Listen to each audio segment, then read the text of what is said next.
اللہ تبارک و تعالی نے جتنی بھی کتابیں، جتنے بھی صحیفے اپنی طرف سے نازل فرمائے ہیں، ساتھ ان کے پڑھ کر سنانے والے، سمجھانے والے بھی بھیجے ہیں۔ یہ مسئلہ اچھی طرح ذہن نشین فرما لیں۔ جو بھی کتاب نازل ہوئی ہے وہ جو اس کے نزول کا زمانہ تھا اس قوم کی زبان میں نازل ہوئی ہے۔ سمجھ آیا مسئلہ؟ عبرانی ہو، سریانی ہو، جو بھی پچھلی زبانیں تھیں انہی کی زبان میں وہ کتاب نازل ہوتی۔ قرآن کریم جو نازل ہوا ہے، کریم آقا صلی اللہ علیہ وآلہ وسلم کے اولین مخاطب جو تھے وہ حضور کے صحابہ تھے، اس لیے قرآن کریم بھی عربی زبان میں نازل ہوا۔ کس زبان میں نازل ہوا ہے؟ عربی زبان میں نازل ہوا ہے۔ یہ کتاب کے ساتھ نبی بھیجنے کا مقصد، کتاب کے ساتھ استاد بھیجنے کا مقصد، صحیفے کے ساتھ پڑھ کر سنانے والے، سمجھانے والے، سکھانے والے بھیجنے کا مقصد جو ہے وہ یہی ہے کہ خالق اور مالک کی جو مراد ہے کلام سے وہ لوگوں تک پہنچ سکے، لوگوں تک پہنچ سکے۔ اور یہ بات پکی ہے کہ انبیاء کرام علیہ السلام جن پر کتاب نازل ہوتی رہی، صحیفے آتے رہے، ان کو بلا واسطہ میرے خالق اور مالک نے پڑھایا ہے، رب تعالیٰ نے پڑھایا ہے۔ اس پر چند ایک آیتیں ذرا سماعت فرمائیں۔ حضرت سیدنا آدم علیہ نبینا و علیہ الصلوۃ والسلام کے متعلق رب تعالیٰ نے ارشاد فرمایا وَعَلَّمَ آدَمَ الْأَسْمَاءَ كُلَّهَا، خالق اور مالک نے آدم علیہ السلام کو تمام اشیاء کے نام سکھا دیے، تمام نام سکھا دیے رب تبارک و تعالیٰ نے۔ یہاں تعلیم کی جو نسبت ہے یہ رب تبارک و تعالیٰ نے اپنی طرف فرمائی کہ میں نے سکھایا ہے۔ کس نے سکھایا ہے؟ اللہ نے۔ کس نے؟ اللہ نے سکھایا ہے۔ اب بات آئی حضرت یوسف علیہ السلام کی، تو رب تبارک و تعالیٰ نے کیا ارشاد فرمایا ہیں جی؟ آپ بچپن میں بھائیوں کے مسائل کا شکار ہوئے، وہاں سے مصر چلے گئے، وہاں سے پھر قید چلے گئے ہیں جی، قید کے اندر بیٹھ کر ایسے علوم کا اظہار فرمایا ہیں۔ رب ارشاد فرماتا ہے وَيُعَلِّمُكَ مِن تَأْوِيلِ الْأَحَادِيثِ، رب تعالیٰ نے ارشاد فرمایا کہ اے یوسف تجھے جو علم سکھا رہا ہے نا تعویل حدیث کا، یہ خالق اور مالک ہی ہے، وہی عطا فرما رہا ہے۔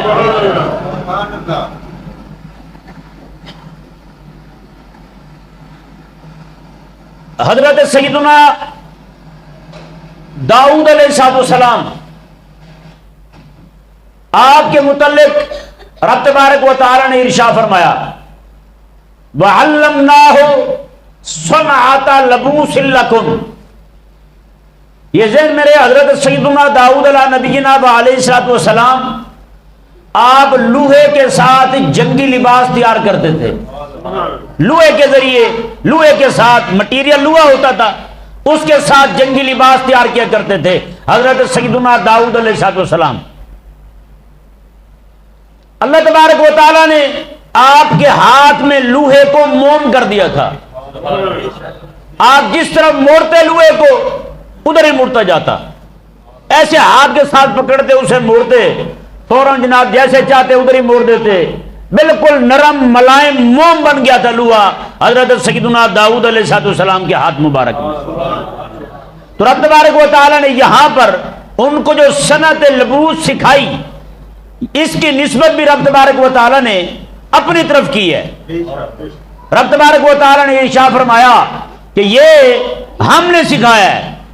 اچھا جی، حضرت خضر علیہ السلام کے متعلق خالق اور مالک نے ارشاد فرمایا وَعَلَّمْنَاهُ مِن لَّدُنَّا عِلْمًا، فرمایا کہ خضر علیہ السلام کو ہم نے اپنی طرف سے علم عطا فرمایا تھا، ہم نے اپنی طرف سے علم عطا فرمایا تھا حضرت خضر علیہ السلام کو۔ جب بات آئی میرے اور آپ کے کریم آقا صلی اللہ علیہ وسلم کی، تو خلاق کائنات نے ارشاد فرمایا حبیب پیارے وَعَلَّمَكَ مَا لَمْ تَكُنْ تَعْلَمْ، آپ جو کچھ نہیں جانتے تھے سارے کا سارا خالق نے سکھا دیا ہے آپ کو، ہیں جی۔ اور دوسرے مقام پر رب تبارک و تعالی نے سورہ رحمان شریف کے اندر ارشاد فرمایا، اللہ تبارک و تعالی نے ارشاد فرمایا الرحمن علم القرآن، فرمایا کہ رحمان نے اپنے محبوب کو قرآن سکھایا ہے، رحمان نے اپنے محبوب کو قرآن سکھایا ہے۔ ان چند ایک آیات کریمہ سے یہ بات واضح ہو گئی کہ انبیاء جو ہیں وہ بلا واسطہ رب تعالیٰ کے شاگرد ہوتے ہیں۔ اگر قوم خود اتنی دانا ہوتی، قوم خود الفاظ یعنی کہ کلام رب کی طرف سے آ رہا ہے، کتاب رب تعالیٰ کی طرف سے آ رہی ہے، قوم خود سمجھ سکتی ہوتی تو رب تبارک و تعالیٰ کبھی بھی نبی کو ساتھ نہ بھیجتا کہ حضرت موسیٰ علیہ السلام کی قوم پر یہ وحی آتی کہ ہم نے کتاب تورات جو ہے وہ طور پر رکھ دی ہے اور جاؤ وہاں سے لے آؤ، ہر بندہ اٹھا کے پڑھتا، اپنی طرف سے اس کے معانی بیان کرتا، اپنی طرف سے اس کے مفاہیم گھڑتا، وہ کہتا نہیں میری سمجھ میں یہ آتا ہے لہذا اس کا معنی یہ ہونا چاہیے، میری سمجھ میں یہ آتا ہے معنی یہ ہونا چاہیے۔ اسی طرح کر کے میرے کریم آقا علیہ السلام پر خالق اور مالک نے جو قرآن کریم نازل فرمایا ہے 23 سال کے عرصے کے اندر، یہاں بھی یہ ہو سکتا تھا کہ قرآن کریم ایک دم سے کعبے کی چھت پر آ جاتا اور ایک دم سے اللہ تبارک و تعالیٰ کی طرف سے کوئی منادی ندا کر دیتا کہ وہ کعبے کی چھت پر کتاب پڑھی ہے تمہارے رب نے بھیجی ہے تو وہ اٹھا کے تم پڑھ لو۔ نہ قرآن کریم کا نزول ہوتا ہے، اللہ تبارک و تعالیٰ اپنے حبیب کریم علیہ السلام کو سکھانے کے لیے ساتھ بھیجتا ہے۔ تورات آتی ہے سکھانے کے لیے رب کا پاک پیغمبر آتا ہے، انجیل آتی ہے سکھانے کے لیے رب تبارک و تعالیٰ کا پاک پیغمبر آتا ہے، زبور آتی ہے سکھانے کے لیے رب تبارک و تعالیٰ کا نبی آتا ہے، اور آسمان سے صحف نازل ہوتے ہیں، وہ چاہے صحف موسیٰ ہوں، صحف ابراہیم ہوں، یا حضرت آدم علیہ السلام پر نازل ہونے والے وہ 30 صحیفے ہوں، ہر ایک صحیفے کو سمجھانے کے لیے سکھانے کے لیے رب تبارک و تعالیٰ اپنے پاک پیغمبروں کو بھیجتا ہے ساتھ۔ سمجھ آ گیا مسئلہ؟ بتائیں بھائی اگر سکھانے کی ضرورت نہیں تھی ساتھ کسی کی تو پھر قرآن کریم اکیلا ہی آ جاتا۔ آج جو بندہ کہتا ہے نا کہ قرآن کریم کا صرف آپ ترجمہ پڑھ لیں بس کافی ہے، کوئی تفسیر نہ پڑھیں، ہم اس خدا کے بندے کی خدمت میں عرض کرتے ہیں اللہ کے بندے اگر صرف ترجمہ پڑھنے سے کام بن جاتا اور تو پھر یہاں پاکستان کا رہنے والا ہے، تو پھر ہندوستان کا رہنے والا ہے، تو پھر بنگلے کا افریقہ کا رہنے والا ہے، تیری زبان اور ہے، تو چاہتا ہے کہ صرف ترجمہ پڑھ کے کام کافی ہو جائے گا، تو پھر محبوب کریم علیہ السلام کے صحابہ کے لیے رب تبارک و تعالی نے اکیلا قرآن کیوں نہیں بھیجا؟ وہاں پہ اللہ تبارک و تعالی نے اپنے حبیب کریم علیہ السلام کو ساتھ کیوں بھیجا ہے؟ یہ مسئلہ ذہن میں رہے، باقی معاملات اپنی جگہ ہیں جی۔ وہ کہتے ہیں فلاں کی پڑھیں گے تو فلاں بن جائیں گے، فلاں کی تفسیر پڑھیں گے تو فلاں بن جائیں گے، اور بھائی جب تک قرآن پاک کا ترجمہ میرے حبیب کریم علیہ السلام کی دی ہوئی تعلیم اور اس تعلیم کے نور میں اس تعلیم کی روشنی میں آپ نہیں پڑھیں گے آپ کو کچھ سمجھ نہیں آ سکتا۔ میں آپ کے سامنے یہاں پر چند ایک باتیں عرض کرنا چاہتا ہوں۔ پورا قرآن، یہ قرآن جو ہے نا یہ قرآن بھی رب کی طرف سے، اس کے معانی بھی رب کی طرف سے، قرآن بھی رب کی طرف سے، الفاظ بھی رب کی طرف سے، اور معانی اور مفاہیم بھی یہ بھی رب تعالیٰ کی طرف سے نازل ہوئے ہیں۔ قرآن کریم نازل ہو رہا ہے، جبریل امین علیہ السلام حضور کی بارگاہ میں آ کے پڑھتے ہیں، میرے کریم آقا صلی اللہ علیہ وسلم بھی تیز تیز پڑھنا شروع کر دیتے ہیں، حضور دہرانا شروع کر دیتے ہیں، اس خیال سے کہیں یہ نہ ہو کہ جبریل پڑھ کے چلے جائیں بعد میں بھول جاؤں۔ خالق اور مالک کو جب یہ حبیب کریم علیہ السلام نے رب تعالیٰ نے جب دیکھی نا حبیب کریم علیہ السلام کی دشواری کہ میرے حبیب صحیح طور پر سن بھی نہیں پاتے، ساتھ یاد کرنا شروع کر دیتے ہیں، رب نے فرمایا حبیب پیارے لا تحرک بہ لسانک لتعجل بہ، محبوب پیارے اپنی زبان کو حرکت نہ دے، زبان نہ ہلا، محبوب پیارے تیرا کام صرف سن لینا ہے، لتعجل بہ، تاکہ جلدی جلدی تو یاد کر لے، زبان کو حرکت نہ دے۔ ان علینا جمعہ و قرآنہ، میں حبیب پیارے یہ میرے ذمہ آیا، یہ ہمارے ذمہ آیا کام، قرآن پورا پڑھیں گے بھی ہم، جمع پورا قرآن جمع بھی رہے گا آپ کے پاس، پورا قرآن پڑھیں گے بھی ہم آپ کے سامنے۔ بتائیں بھائی، یہ پہلے جو الفاظ ہیں دو، جمع و قرآن، قرآن کا مطلب پڑھیں گے ہم، جمع کا مطلب ہے جمع کریں گے۔ قرآن کی ایک آیت کیا ایک لفظ بھی ادھر ادھر نہیں ہوگا حبیب پیارے، آپ پریشان نہ ہوں، آپ زبان کو نہ ہلایا کریں جی، آپ کی تکلیف ہمیں گوارا نہیں ہے محبوب پیارے۔ لا تحرک بہ لسانک لتعجل بہ، میں حبیب پیارے آپ اپنی زبان کو حرکت نہ دیں۔ یہ ان علینا جمعہ و قرآن، قرآن جمع بھی ہم کریں گے، سارے کا سارا قرآن اسی طرح قیامت کی صبح تک رہے گا۔ ان علینا جمعہ و قرآن، اور پڑھیں گے بھی ہم۔ یہ تو اس سے تو ثابت ہو گیا الفاظ اس کے رب کی طرف سے، الفاظ کی حفاظت کا ذمہ بھی میرے مالک نے لیا ہے، الفاظ بھی محفوظ رہیں گے قرآن کے۔ آگے کیا فرمایا اللہ اکبر، اللہ تعالیٰ نے فرمایا ثم ان علینا بیانا، رب نے فرمایا حبیب پیارے پھر اس کا جو بیان ہے، اس کا معنی کیا ہے، اس کی مراد کیا ہے حبیب پیارے، وہ بھی ہمارے ذمہ آیا، وہ بھی ہم ہی بیان کریں گے، وہ بھی ہم آپ کے دل میں القاء کریں گے۔ ہاں اس کا معنی بھی کہیں نہیں جائے گا حبیب پیارے، الفاظ بیان کرنے، قرآن کو جمع کرنا، قیامت تک اس کا اسی طرح رہنا، اور اس کے معانی، مفاہیم، مطالب، مقصود، ایک ایک چیز حبیب پیارے ان علینا بیانا، اس کا بیان کرنا بھی ہماری ذمہ داری ہے۔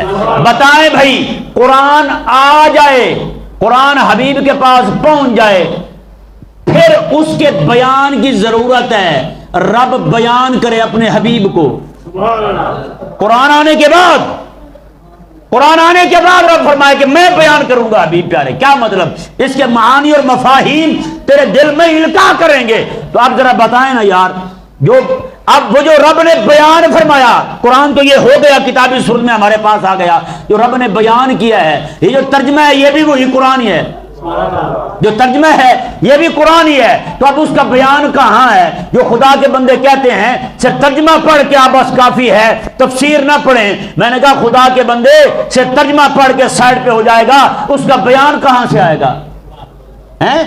پھر تو کہے کہ وہ جی ہم تو بڑے زبان جاننے والے ہیں، ہمیں تو عربی آتی ہے۔ پھر میں پوچھتا ہوں آپ سے، کریم آقا علیہ السلام پر رب تعالیٰ نے قرآن نازل فرمایا، کیا فرمایا رب تبارک و تعالیٰ نے؟ فرمایا کہ کلوا واشربوا حتی یتبین، رب تعالیٰ نے ارشاد فرمایا تم کھاتے پیتے رہو یہاں تک کہ خیط الابیض من الخیط الاسود، یہاں تک کہ کالا دھاگا سفید دھاگے سے علیحدہ علیحدہ ہو جائے، کالا دھاگا سفید دھاگے سے علیحدہ علیحدہ ہو جائے۔ اب دیکھیں جی، زبان بھی عربی، قرآن بھی عربی، جب تک میرے حبیب کا بیان نہیں آتا۔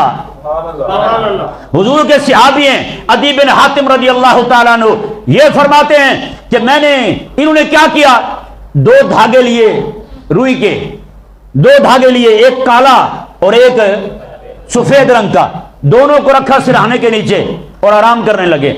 رات کے وقت اٹھ کے کھا پی لیتے ہیں، اور سحری کے وقت کھا پی لیا، کپڑا اٹھا کے تکیا اٹھا کے دیکھا نیچے کہ وہ دھاگا کالا کالا ہی ہے، چٹا چٹا ہی ہے، پھر جناب نیچے رکھا، تھوڑا اور کھا لیا۔ آپ کو پتہ ہے سحری کے وقت ختم ہونے کے بعد بھی صبح یعنی کہ ہونے تک ابھی اندھیرا ہی ہوتا ہے، تو وہ یہی دیکھتے رہے کہ ابھی کالا کالا ہے، سفید سفید ہے۔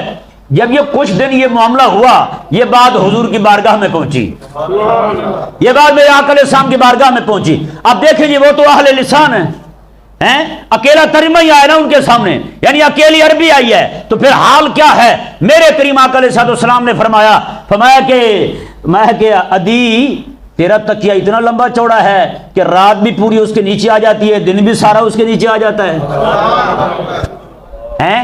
اب بتائیں بھائی، عرف بھی جانتے ہیں، محاورے بھی جانتے ہیں، سارا کچھ جانتے ہیں، جب تک بیان میرے حبیب کا نہیں آئے گا اور تب تک مفہوم قرآن کا حضور کے صحابہ کے سامنے عیاں نہیں ہو رہا۔ اور تو کون ہے خدا کے بندے جو کہتا ہے صرف ترجمہ پڑھ کے میں علامہ تدار بن گیا ہوں؟ نا نا نا، ایسے نہیں ہو سکتا خدا کے بندے۔ کریم آقا صلی اللہ علیہ وآلہ وسلم نے پھر فرمایا، میرے آقا علیہ السلام نے فرمایا، کالے دھاگے سے مراد رات ہے، کالے دھاگے سے مراد کیا ہے؟ رات ہے، اور سفید دھاگے سے مراد دن ہے۔ کیا ہے؟ دن ہے، صبح صادق ہے۔ فرمایا رب تبارک و تعالیٰ نے، اب بتائیں بھائی، یہ بیان کیا میرے کریم آقا صلی اللہ علیہ وآلہ وسلم نے۔ بہت ساری باتیں ایسی ہوتی ہیں جو محاورہ جاننے والے بندے، محاورے سے واقف، لغت سے واقف، زبان سے واقف، ڈکشنری سے واقف، ساری چیزیں جاننے والے بندے، وہ بھی معانی کی تہہ تک نہیں پہنچ سکتے جب تک بیان کرنے والا نہ ہو۔ نہیں سمجھ آیا؟ اکیلا ترجمہ پڑھ کے آپ کچھ بھی نہیں کر سکتے، میں صحیح کہہ رہا ہوں آپ کو، جب تک کہ آپ سکھانے والا حبیب جو ہے، جس پر رب نے قرآن کھولا ہے، جس پر رب نے قرآن بیان کیا، جن کو رب تعالیٰ نے ارشاد فرمایا ان علینا بیانہ، اس کا بیان ہمارے ذمہ ہے، وہ رب تعالیٰ نے بیان فرمایا ہے، تو وہ بیان جب تک ہمارے سامنے نہیں نہ آئے گا، وہ آئے گا تفسیر کی صورت میں، وہ آئے گا حدیث کی صورت میں۔ جب ہم تفسیر پڑھیں گے، حدیث پڑھیں گے، تب پتہ چلے گا۔ آئے نا ایسے لوگ، میں رکھتا ہوں قرآن کے ایک آیت، بتائیں ہمیں مطلب کیا ہے اس کا، بتائیں ہمیں، پھر ہیں کوئی پتہ نہیں چلتا، ان کو سمجھ ہے نہیں، ان کو بیچاروں کو بس چار باتیں پڑھی اور خود کو جناب اپنے آپ کو جناب علامت الدار سمجھنا شروع کر دیا اور لوگوں کے اندر وعظ اور تبلیغ شروع کر دی۔ نہ خدا کے بندو، جب تک بیان نہیں ہوگا، وہ بیان کہاں سے ملے گا؟ وہ بیان آپ کو حضور کی حدیث سے ملے گا، اور وہ حدیثیں کہاں ملیں گی؟ قرآن کی آیت کے ساتھ، قرآن کی آیت کے ساتھ حدیثیں آپ کو تفاسیر کی کتابوں میں ملے، تفاسیر کی کتابوں میں ملے ہیں۔ اب دیکھیں جی، میں آپ کے سامنے دو باتیں اور رکھتا ہوں۔ ایک محاورہ ہے ہمارے ہاں، کچھ باتیں ایسی ہوتی ہیں جو لہجے میں پتہ چلتی ہیں۔ کس میں پتہ چلتی ہیں؟ لہجے میں پتہ چلتی ہیں، وہ بات لکھنے میں نہیں آ سکتی۔ جیسے لفظ ہے، کوئی بندہ میں کروں کیا بات ہے یار، کیا بات ہے، یہ لفظ میں نے جملہ بولا یہ والا، اس کا لہجہ بتا رہا ہے کہ میں کسی کے اچھے کام ہونے پر اس کی تحسین کر رہا ہوں، ہیں؟ کہیں پہ میں کہوں کیا بات ہے یار، سمجھیں گے لوگ سوال کر رہا ہے، کیا سمجھیں گے؟ اور بولو یار، سوال کر رہا ہے۔ اب اسی طرح کر کے میں، کوئی بندہ میرے سامنے بات کرے، میں کہوں کیا بات ہے، واہ واہ واہ، اب یہی جملہ وہی کیا بات ہے، لیکن یہ ہے تحقیر امیز، اگلے نے بات ہی ایسی کو پھیکی کر دی ہے، اس کی توہین کی جا رہی ہے اس پر، ہیں جی۔ کہیں پہ تفخیم کے لیے آتا ہے، کہیں پہ تعظیم کے لیے آتا ہے، کہیں پہ تعجب کے لیے آتا ہے، کہیں پہ جناب سوال کے لیے آتا ہے۔ خدا کے بندے، یہ لہجہ جو ہے، یہ انداز جو ہے، یہ تب تک بیان نہیں ہو سکتا آپ خط لے کے کسی کو بھیج دیں، ہیں؟ وہ لہجہ آپ کا اگلا نہیں سمجھ سکتا، اگلا وہی سمجھے گا جس موڈ میں بیٹھا ہوگا، جس موڈ میں ہوگا نا، اس نے وہی لہجہ سمجھ لینا ہے کہ اس نے اس انداز میں بات کی ہے، اس نے اس انداز میں بات کی ہے۔ اگر میں وہ لہجہ اگلے تک پہنچانا چاہتا ہوں، یا تو مجھے خود جانا پڑے گا یا کوئی بندہ بھیجنا پڑے گا۔ رب تبارک و تعالی نے اپنا کلام بھیجا ہے، ساتھ اپنے کلام کا انداز بھیجا ہے، وہ انداز پھر خالق اور مالک کے حبیب کریم علیہ السلام نے پڑھ کے سنایا ہے، وہ پڑھ کے سنایا ہے۔ بعض اوقات دیکھیں، میں آپ کو یہاں ایک صرف سمجھانے کے لیے عرض کر رہا ہوں، عرفی شاعر تھا ایک بہت بڑا، ایران کا، بادشاہ کے پاس گیا، بادشاہ نے اسے ایک گھوڑا دیا انعام میں، کچھ شعر سنے، بعد میں انعام میں اسے گھوڑا دے دیا۔ اس گھوڑے کا جو قلعہ تھا نا ٹھوکنے والا، وہ سونے کا تھا، اس کی لگامیں وہ جو ڈالی ہوئی تھی اسے، وہ جناب اس میں کام ہوا تھا وہ سارا چاندی کا تھا، اس کو جو نکیل ڈلی ہوئی تھی وہ بھی سونے کی تھی۔ گھوڑا بڑے اعزاز و اکرام کے ساتھ دے دیا۔ اب وہ لے کے جاتا ہے اپنے گھر میں، جا کے پہلی رات ہی گھوڑا فوت ہو گیا۔ وہاں پہ تو کھاتا ہوگا، ہو سکتا ہے دودھ جلیبیاں کھاتا ہو، اعلیٰ غذائیں کھاتا ہو گھوڑا، لیکن وہاں گیا تو اس بیچارے کے پاس اکیلی خشک توڑی تھی، وہ اس نے سامنے رکھی تو وہ کھاتے بیچارہ رات کو روانہ ہوا دنیا سے۔ اتنی اعلیٰ مرغن غذائیں کھائی ہوں گی اس نے، جب وہ پھیکی چیزیں ملی اسے تو پہلی رات ہی رخصت ہو گیا۔ اب اس نے کہا کہ اس سے پہلے کہ کوئی بندہ جا کے بادشاہ کو میرے بارے میں بتائے کہ وہ جو آپ نے اسے انعام دیا تھا وہ اس نے یہ گنوا بیٹھا ہے تو بادشاہ ناراض ہوگا، میں خود ہی جا کے اسے بتا دوں۔ یہ جب دوسرے دن پہنچا، اب انداز دیکھیں کلام کا، لہجے کی بات کر رہا ہوں. اب یہ جب بادشاہ کے پاس پہنچا، اب یہ سیدھا بتاتا بادشاہ سلامت آپ کا گھوڑا فوت ہو گیا ہے، تو بجائے اس کے کہ اسے شابش ملتی یا افسوس کرتا بادشاہ، اس نے اوپر سے کہنا تھا اسے 2-4 لگاؤ یار، اسے قدر ہی نہیں ہے. لیکن چونکہ وہ زبان جاننے والا تھا، اس نے جا کر پتہ کیا کہا؟ اس نے کہا بادشاہ کمال کر دیا آپ نے، اللہ اکبر کبیرہ، کیا بتاؤں آپ کو. انوری نام تھا اس کا. اس نے کہا، انوری نے کہا کیا بات ہے جی، کیا کمال کیا آپ نے، ایسا گھوڑا آپ کا اتنا تیز رفتار، ہوا تک اس کا مقابلہ نہیں کر سکتی تھی، اتنا تیز دوڑتا تھا، اتنا تیز دوڑا ہے، رات ہوا بھی اس کا مقابلہ نہیں کر سکی. اور میں کیا بتاؤں، آندھی آئی نا، آندھی بھی اس کا مقابلہ نہیں کر سکی، آندھی کو بھی پیچھے چھوڑ گیا ہے. اور کیا بتاؤں آپ کا گھوڑا، اللہ اکبر، اس جہان کو چھوڑ کے اتنا تیز بھاگ گیا، اگلے جہان میں پہنچ گیا ہے. واہ واہ واہ واہ واہ. بادشاہ کی ہنسی چھوٹ گئی. بادشاہ نے کہا اسے ایک گھوڑا اور دے دو، اسے ایک گھوڑا اور دو. اور اسلوب سمجھیں یار، اور جب تک اسلوب اور معانی سے واقفیت نہ ہو، کہتے اتنے علوم پڑھ کے بندہ قرآن سمجھے. اور نہیں قرآن بڑا آسان ہے. میں نے کہا امام غزالی سے پوچھ لیتے ہیں قرآن ہے کیا. امام غزالی رحمہ اللہ سے ایک بندے نے چلتے چلتے پوچھ لیا، اور غزالی صاحب یہ بتائیں قرآن کو آپ نے کیسا پایا ہے؟ اس نے کہا قرآن پوری دنیا کی سب سے مشکل ترین کتاب ہے. اس نے کہا اچھا. انہوں نے کہا اور سن. انہوں نے کہا قرآن پوری دنیا کی سب سے آسان ترین کتاب ہے. اس نے کہا حضرت ایک ہی پاؤں پہ کھڑے کھڑے 2 باتیں کر دی آپ نے، مشکل ترین بھی یہی ہے، آسان ترین بھی یہی ہے. اس نے کہا جی مشکل ترین اس طرح ہے، آج اتنے سے 500 سال ہو گئے قرآن کے مفسر آ رہے ہیں، جو بھی قرآن کی تفسیر کر رہا ہے، کسی نے آج تک یہ نہیں کہا جو میں لکھ چکا ہوں اتنا کافی ہے، مزید حاجت نہیں ہے. قرآن جو بھی بندہ آیا ہے، کسی نے آج تک یہ دعویٰ نہیں کیا کامل طور پر میں پورا قرآن سمجھ گیا ہوں، معانی، مفاہیم، مطالب، مقاصد سارے میرے اوپر عیاں ہو گئے ہیں. کسی بندے نے یہ دعویٰ نہیں کیا. مشکل ایسا ہے. انہوں نے کہا حضور یہ بھی بتائیں آسان کیسا ہے. میں آسان ایسا ہے، مسلمان کے گھر میں پیدا ہونے والا بچہ، 4 سال کا بچہ بھی پڑھے تو پورا قرآن سینے میں اتر جاتا ہے.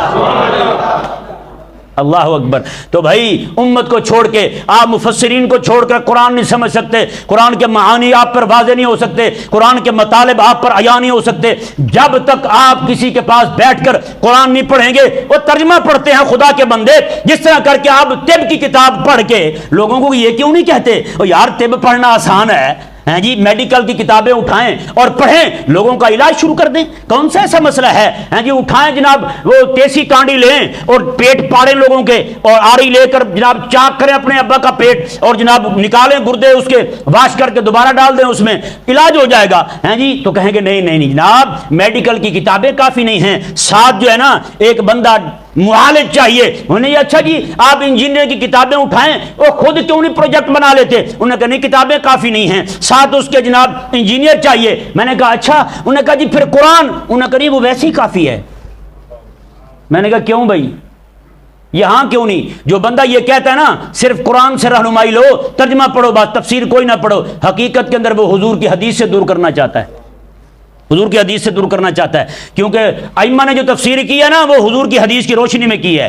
کہیں کسی سے بھول چوک ہو گئی ہے اس سے کوئی انکار نہیں ہے، بھول چوک ہو سکتی ہے، معاملے میں دائیں بائیں بات ہو سکتی ہے، لیکن امت کے علماء نے بحمد اللہ تعالی پوری نیک نیتی کے ساتھ قرآن کی تفسیریں لکھی ہیں. آپ خدا کے لیے امت کو قرآن سے دور نہ کریں. ہاں یہ قرآن سے دور کرنے کی سازش ہے. اللہ تبارک و تعالی ہم سب کو سمجھنے کی توفیق عطا فرمائے. وما علیہ الا البلاغ.